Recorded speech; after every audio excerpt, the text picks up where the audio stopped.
Vote చోరీ అంశం పైన కాంగ్రెస్ పార్టీ మీటింగ్ ఏర్పాటు చేసింది. రోహిన్ రెడ్డి గారు ఉన్నారు, మాట్లాడదాం. టోటల్ ప్రోగ్రామ్ ఆర్గనైజ్ చేస్తున్నటువంటి వాళ్ళు.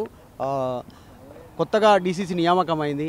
మీరు అవుట్ గోయింగ్, కొత్త వాళ్ళు ఇన్కమింగ్ ఖైరతాబాద్కి సంబంధించి చెప్తారు. రోహిన్ రెడ్డి గారు మొదటి దాని గురించి. పాత రక్తం పోవాల్సిందే, కొత్త రక్తం రావాల్సిందే. ఒక యువకుడు, ఒక బీసీ కమ్యూనిటీ నుంచి వచ్చిన మోతా రోహిత్ గారికి డీసీసీ అధ్యక్షులుగా నియామకులు అయినందుకు ఆయనకు శుభాకాంక్షలు తెలియజేస్తూ ఈరోజు ఆయన ఆధ్వర్యంలో మొట్టమొదటి మీటింగ్ ఓట్ చోరీ మీద జరగడం జరుగుతుంది. ఎందుకనంటే మీరు చూసిండ్రు లాస్ట్ టైం రాహుల్ గాంధీ గారు పదే పదే చెప్తున్నారు ఎట్లా దేశంలో ఓట్ చోరీ అవుతుందో. దాని మీద సైంటిఫిక్ ఎవిడెన్స్ కూడా మీకు ప్రజల ముందట పెట్టిండు. అయినా కానీ కూడా ఎలక్షన్ కమిషన్ ఆఫ్ ఇండియా నిమ్మకు నీరెత్తినట్టు వాళ్ళు ఎక్కడ కూడా ఈ అంశం మీద వాళ్ళు ప్రస్తావిస్తలేరు. అండ్ వాళ్ళే భుజాలు తనుకుంటూ వాళ్ళు ఏం చేస్తారు, శబాష్ అనుకుంటున్నారు. ఎందుకనంటే ఈ ఓట్ చోరీ లేకపోతే దేశంలో బీజేపీ పార్టీ అనేది మనుగడ లేకుండా ఉన్నది. వాళ్ళు ఏం చేస్తున్నారంటే ఎలక్షన్ బిఫోర్ మహారాష్ట్రలో ఏ విధంగా జరిగిందో కర్ణాటకలో మన దగ్గర ఏ సెక్రటరీ మన్సూర్ గారు ఉన్న నియోజకవర్గంలో ఎట్లా ఓట్ చోరీ జరిగిందనే దాని మీద సైంటిఫిక్గా రాహుల్ గాంధీ గారు చెప్పిన. అయినా కానీ కూడా వీళ్ళు ఎలక్షన్ కమిషన్ ఆఫ్ ఇండియా దాన్ని పట్టించుకోవడం లేదు. కాబట్టి దేశవ్యాప్తంగా కాంగ్రెస్ పార్టీ ఈ అధ్యాయం తీసుకోవడం జరిగింది. ఓట్ చోరీ అనేది ప్రజలలో అవగాహన చేస్తాము. అందరం కూడా మన ఓటు హక్కుని మనం ఎట్లా వినియోగించుకోవాలి, మన ఓటు హక్కుని ఎట్లా కాపాడుకోవాలనే దాని మీదనే కాంగ్రెస్ పార్టీ ఇప్పుడు అధ్యయనం మొదలుపెట్టింది. మా రాహుల్ గాంధీ గారు దీన్ని తీసుకొని ముందుకు పోతున్నారు. కాబట్టి ఇక్కడ రాష్ట్రంలో కూడా మహేష్ కుమార్ గౌడ్ గారి ఆధ్వర్యంలో, మన ముఖ్యమంత్రి రేవంత్ రెడ్డి గారి ఆధ్వర్యంలో మేము కూడా ఈ ఓట్ చోరీ కార్యక్రమాన్ని మొత్తం రాష్ట్ర వ్యాప్తంగా ప్రతి నియోజకవర్గ మండల స్థాయి నుంచి మేము ఇది తీసుకొని ముందుకు పోతాం. ఎట్లయితే ఓట్ చోరీ జరుగుతున్నదో దాన్ని కాపాడేదానికి పూర్తి ప్రయత్నము మా వంతు కూడా తీసి సైంటిఫిక్గా ప్రజల ముందర పెట్టబోతున్నాం. రోహిన్ రెడ్డికి ఖైరతాబాద్ అంటే అమితమైన ప్రేమ. అసలు అక్కడ నుంచి గెలిచి అసెంబ్లీలో అడుగు పట్టుకున్న రోహిన్ రెడ్డి పెట్టలేకపోయింది. ఇప్పుడు మళ్ళీ ఉప ఎన్నిక వస్తుంది అంటారు. ఉప ఎన్నికలో ఏం జరగబోతుంది? దానం నాగేందర్కే టికెట్ ఇస్తారా? రోహిన్ రెడ్డి ఫ్రేమ్లోకి వస్తాడా? ఇట్లా ఏం జరగబోతుంది? మదన్న మీకు ఒక విషయం చెప్తా. ఇప్పుడు దానం నాగేందర్ గారి ఎపిసోడ్ స్పీకర్ గారి పరిధిలో ఉన్నది, సబ్జుడిషియల్ ఉన్నది. నేను అనుకునే మన ప్రకారము 100% దానం నాగేందర్ గారే కొనసాగుతారు. ఎందుకనంటే దానం నాగేందర్ గారు ఖైరతాబాద్ నుంచి ఎమ్మెల్యే ఆయన. కాబట్టి ఇక్కడ వేరే స్పెక్యులేషన్స్కి నాకు తెలిసి ఎటువంటి ఆస్కారం లేదు. ఆయన ఒకవేళ రాజీనామా చేసినా కానీ ఆయన్నే పోటీ చేస్తాడు. ఒకవేళ స్పీకర్ పరిధిలో ఉంది కాబట్టి స్పీకర్ డిసిషన్ మీద డిపెండ్ అయి ఉంటుంది. కాబట్టి ఇదంతా స్పీకర్ పొరగేటిల్లో ఉన్నది. కాబట్టి మనం దాని మీద నేను కరెక్ట్ పర్సన్ కాదు దాని మీద రియాక్ట్ అయ్యడానికి. కాకపోతే నేను పుట్టింది పెరిగింది హైదరాబాద్లోనే. నా ఖైరతాబాద్ జిల్లా అధ్యక్షునిగా, మొట్టమొదటి ఖైరతాబాద్ జిల్లా అధ్యక్షునిగా రేవంత్ రెడ్డి గారు నాకు అవకాశం ఇచ్చిండ్రు. ఆయనకు నా జీవితకాలం రుణపడి ఉంటాను. ఎప్పటికైనా నాకు కాంగ్రెస్ కార్యకర్తగా నేను ఖైరతాబాద్ జిల్లాని, హైదరాబాద్ జిల్లాని నేను ఎప్పటి కూడా ప్రొటెక్ట్ చేసుకుంటా, నా వంతు కృషి చేస్తాను. అందరినీ సమన్వయం చేసుకుంటూ పార్టీ బలోపేతానికి ఇంకా కృషి చేస్తాను. కానీ పదవులు ఉంటాయి, వస్తాయి, పోతాయి. పదవులు అనేది శాశ్వతం కాదు. కాబట్టి నాకు 4.5 సంవత్సరాలు ఖైరతాబాద్ జిల్లా అధ్యక్షునిగా చేసి నాకు అందరు కూడా సహకరించి నా ఖైరతాబాద్ జిల్లాతో పాటు నాయకులు, ముఖ్యమంత్రి గారికి, పిసిసి అధ్యక్షులు గారికి అందరు కూడా కాంగ్రెస్ పార్టీ హైకమాండ్ కూడా నేను కృతజ్ఞతగా ఉంటాను. ఎందుకనంటే నాకు ఒక అవకాశం ఇచ్చింది అప్పుడు. కాబట్టి 4.5 సంవత్సరాలలో మేము కాంగ్రెస్ పార్టీ అధికారంలోకి వస్తానికి ప్రతి ఒక్క కార్యక్రమం కూడా ఖైరతాబాద్ జిల్లా నుంచే స్టార్ట్ అయినాయి. మీరు సెక్రటేరియట్ కానీ ఈరోజు మొత్తం గాంధీ భవన్ కానీ అన్నీ కూడా ఖైరతాబాద్ డిస్టిక్లోనే వస్తుంది. కాబట్టి నాకు చాలా అవకాశాలు ఇచ్చింది కాంగ్రెస్ పార్టీ. దాంతో కాంగ్రెస్ పార్టీ తోటే నాకు ఈరోజు సమాజంలో కానీ కాంగ్రెస్ పార్టీలో కానీ కూడా నాకు ఒక స్థాయిని ఇచ్చింది. కాబట్టి నేను ఎప్పటి కూడా నెక్స్ట్ ఏంటి? రోహిన్ రెడ్డి ఆల్రెడీ ఇప్పుడు డీసీసీ ప్రెసిడెంట్ అయిపోయింది. నెక్స్ట్ ఎమ్మెల్సీ అని పార్టీలో చర్చ, లేదంటే వర్కింగ్ ప్రెసిడెంట్గా అనేటువంటి చర్చ. ఏది ఇంట్రెస్ట్ మీరు? నాకు కాంగ్రెస్ పార్టీ ఏ రోల్ ఇచ్చినా సమర్థవంతంగా నేను చేస్తాను. కాంగ్రెస్ పార్టీ నాకు ఏ బాధ్యత ఇచ్చినా కానీ కూడా, ఎందుకంటే గత 25 సంవత్సరాల నుంచి కాంగ్రెస్ పార్టీ నాకు ఏ బాధ్యత ఇచ్చినా కానీ కూడా సమర్థవంతంగా నిర్వహించిన. నా మీద ఒక్క క్రిటిసిజం కానీ ఒక మచ్చుక కూడా లేకుండా నాకు పార్టీ ఇచ్చిన ప్రతి ఒక్క దాని మీద కూడా నేను బ్రహ్మాండంగా చేసిన అని చెప్పేసి నాకు మనస్తృప్తి కూడా ఉన్నది. కాబట్టి కాంగ్రెస్ హైకమాండ్ నాకు, లేకపోతే మన రాష్ట్ర కాంగ్రెస్ పార్టీ వాళ్ళు నాకు ఏ పదవి ఇచ్చినా, ఏ బాధ్యత ఇచ్చినా నేను కాంగ్రెస్ పార్టీ కోసం పనిచేస్తాను. ఏ పదవులు రాకపోయినా కానీ ఈ 3 రంగుల కండువా వేసుకొని కాంగ్రెస్ పార్టీ కోసం కృషి చేస్తాం. ఇప్పుడు బీఆర్ఎస్ నుంచి వస్తున్న విమర్శల గురించి ఏం చెప్తారు? 5 లక్షల కోట్ల స్కామ్ జరుగుతూ ఉంది తెలంగాణలో, ద బిగ్గెస్ట్ స్కామ్ దేశంలోనే అనేటువంటిది కేటీఆర్ మొన్న రీసెంట్గా మాట్లాడారు. కేటీఆర్ గారికి మతిస్థిమితం కోల్పోతున్నాడు. ఎందుకనంటే మీరు చూసిన ఆయన మాట్లాడేదంతా అహంకారంతో మాట్లాడతాడు. కాబట్టి ఈరోజు ముఖ్యమంత్రి గారు ఇప్పుడు ల్యాండ్స్ గిట్ట కానీ ఇవన్నిటి గురించి కూడా మన ప్రెస్ మీట్ పెట్టిండు కదా, దాంట్లో రాష్ట్ర ప్రభుత్వంకి ఎక్కడ కూడా మన లోటు లేదని చెప్పి శ్రీధర్ బాబు గారు చాలా కేటగారికల్గా చెప్పాడు. వీళ్ళు ఏది చేసినా కానీ కూడా ముఖ్యమంత్రి గారి మీద ఏ మంచి పని చేసినా కానీ బట్టగాల్చి ఆయన మీద జల్తానికి ప్రయత్నం చేస్తున్నాడు. మీకు అట్లా సైంటిఫిక్ ఆధారాలు ఉంటే, న్యాయ సంస్థలు ఉన్నాయి, న్యాయ సంస్థల మీద మాకు అందరికి కూడా నమ్మకం ఉంది. మీరు ఏ ప్లాట్ఫామ్ మీద పోయినా కానీ కూడా మేము జవాబు ఇవ్వడానికి క్లియర్గా ఉన్నాం. ముఖ్యమంత్రి గారు ఏది చేసినా కానీ వీళ్ళు ముఖ్యమంత్రికి మంచి పేరు రావద్దని ఆలోచన ఉన్నది. వీళ్ళు చేసిన అప్పులన్నీ కూడా ఏదైతే 8 లక్షల కోట్ల అప్పులు చేసిండో అది రాష్ట్రం మీద భారంగా ఉంది. ముఖ్యమంత్రి గారు క్లియర్గా చెప్పింది, హైదరాబాద్ని 3 కేటగిరీగా విభజించడం. ఒకటేమో core urban reason, rural area. So core urban నుంచి మొత్తం ఇండస్ట్రియల్ సెక్టర్ని అంతా కూడా కోర్ అర్బన్ నుంచి అర్బన్ రీజన్కి షిఫ్ట్ చేస్తామని చెప్పి ముఖ్యమంత్రి గారు చాలా కేటగిరీగా ఎన్నోసార్లు చెప్తున్నాడు. ఎందుకనంటే హైదరాబాద్లో పొల్యూషన్ ఉండి, ఇప్పుడు ఢిల్లీ పరిస్థితి చూస్తున్నారు మీరు, ఎట్లయితే పొల్యూషన్ ఉంటుందో హైదరాబాద్ని నెట్ ఫ్రీ జీరో పొల్యూషన్ ఉన్న సిటీ చేయాలనేసి ఓఆర్ఆర్ లోపల ఉన్న హైదరాబాద్ని ఫ్రీ పొల్యూషన్ జోన్ కింద చేయాలని ముఖ్యమంత్రి గారు చెప్పారు.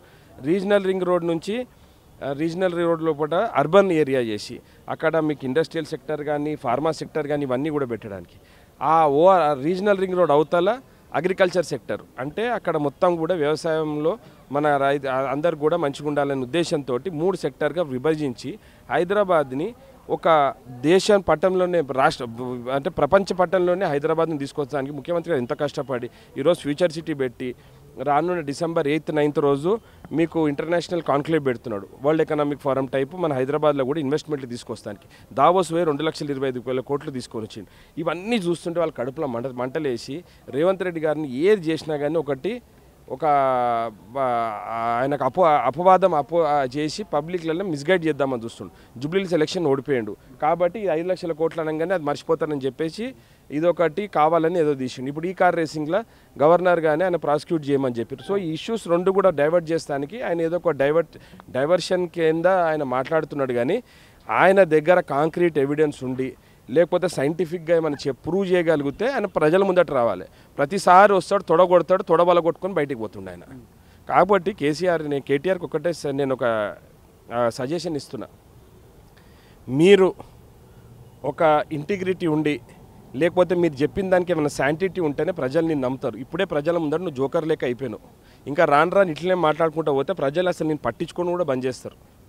కాబట్టి జూబ్లీస్ అంటారు, జూబ్లీస్ వేరు, డిఫరెన్స్ మీరేదో అక్రమాలు చేసిరు, పోలీసులు సహకరించారు అనేటువంటి ఆరోపణలు చేస్తూ ఇప్పుడు ఖైరతాబాద్ డిఫరెంట్ అంటారు. తర్వాత స్టేషన్ గన్పూర్ కూడా వస్తే అక్కడ మేమే గెలుస్తాం ఉప ఎన్నికల్లో, ఇంకా మిగతా 8 ఉన్నాయి వాటిని రాజీనామా చేయించాలని డిమాండ్ బీఆర్ఎస్ వాళ్ళు చేస్తారు. సార్ వాళ్ళు ఎన్ని డిమాండ్లు చేసినా గతంలో వాళ్ళు ఏం చేసిండ్రు? కాంగ్రెస్ ఎమ్మెల్యేలు అందరినీ తీసుకుపోయి తీసుకొచ్చి మంత్రి పదవులు కూడా ఇచ్చిండు. అంటే కొంచెం కూడా సిగ్గు శరం ఉండదా మనుషులు మాట్లాడినప్పుడు? మనం అన్నమే కదా తింటేది. వాళ్ళు మనకి వాళ్ళు ఏం తింటారో నాకైతే అర్థం కాదు. కానీ వాళ్ళు మరి లాస్ట్ టైం మంత్రులను తీసుకొని టీఆర్ఎస్ పార్టీ నుంచి బీజేపీ అక్కడ మన కాంగ్రెస్ నుంచి టీడీపీ నుంచి తీసుకొని వాళ్ళకి మంత్రి పదవులు ఇచ్చింది కదా. అప్పుడు లేని సిగ్గు ఇప్పుడు వచ్చింది అలీలకు. ఈరోజు ఎక్కడ కానీ కూడా మేము రాజ్యాంగాన్ని న్యాయ సంస్థని మేము గౌరవిస్తూ స్పీకర్ గారు వాళ్ళకు నోటీస్ ఇవ్వడం జరిగింది. వాళ్ళ దగ్గర అభిప్రాయ అర్జీ తీసుకుంటున్నారు, వాళ్ళకి అవకాశం ఇస్తున్నారు. లాస్ట్ టైం ఏం చేసిండండి, మొత్తం ఎమ్మెల్యేలందరినీ కూడా తీసుకపోయి కట్టేసుకురు కదా వాళ్ళ దొడ్లా. మరి అప్పుడేం సిగ్గుశరం లేదా? మళ్ళీ అప్పుడు ఆ రోజు రోషం లేదా? వీళ్ళు ఆ రోజు మాట్లాడేటప్పుడు ఆ నాలుకేకి ఏమైనా నరం లేకుండేనా?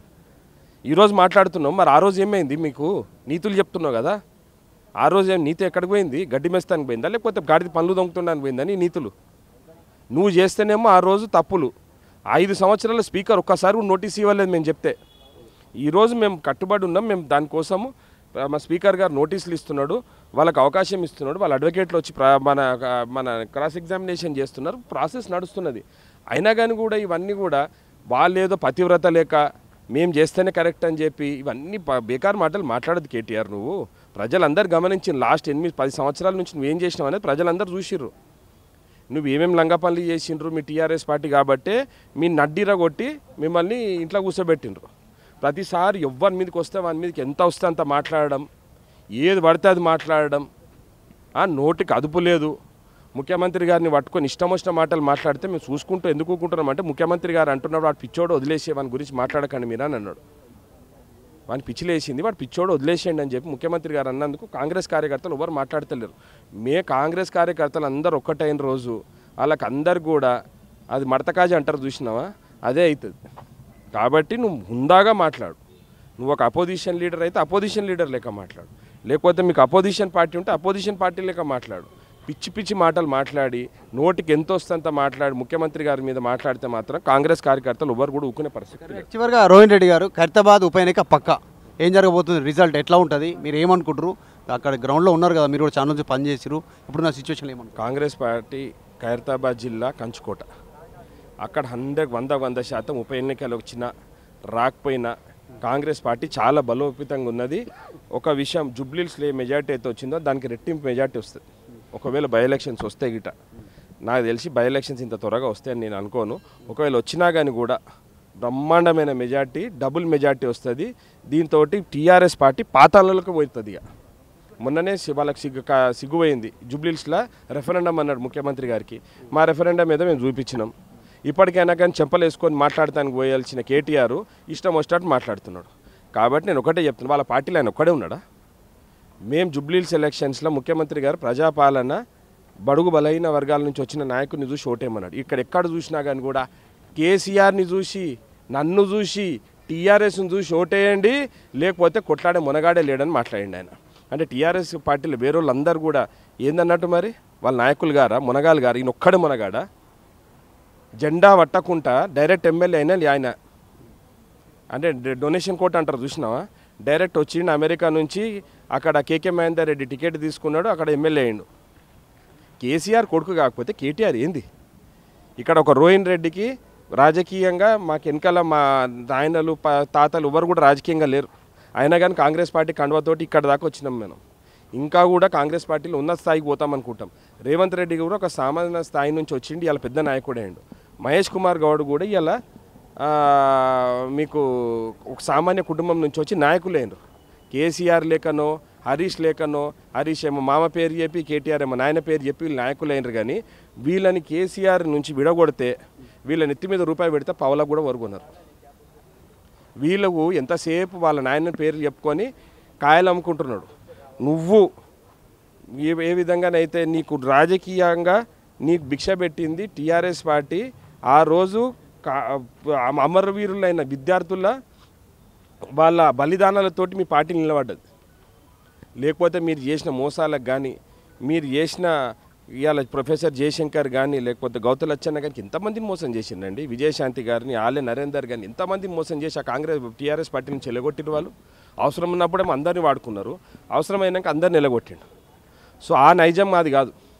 రేవంత్ రెడ్డి గారు నైజం ఏంటంటే అందరినీ కలుపుకొని పోతాడు, అందరితోటి ఆయన కలిసిమెలిసి ఉన్నందుకే ఆయన ప్రజానాయకుడు అయ్యాడు. ఈరోజు ప్రజల మధ్యలో మెలుగుతున్నాడు.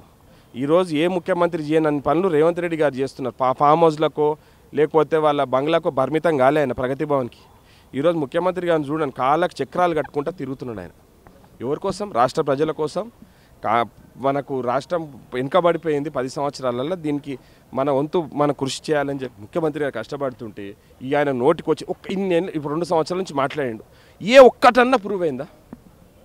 ఇవాళ ఒకటి మాట్లాడతాడు, రేపు ఒకటి మాట్లాడతాడు, ఎల్లుండి ఒకటి మాట్లాడతాడు. గిట్లా ఉంటాడు ఆ లీడర్ అంటే.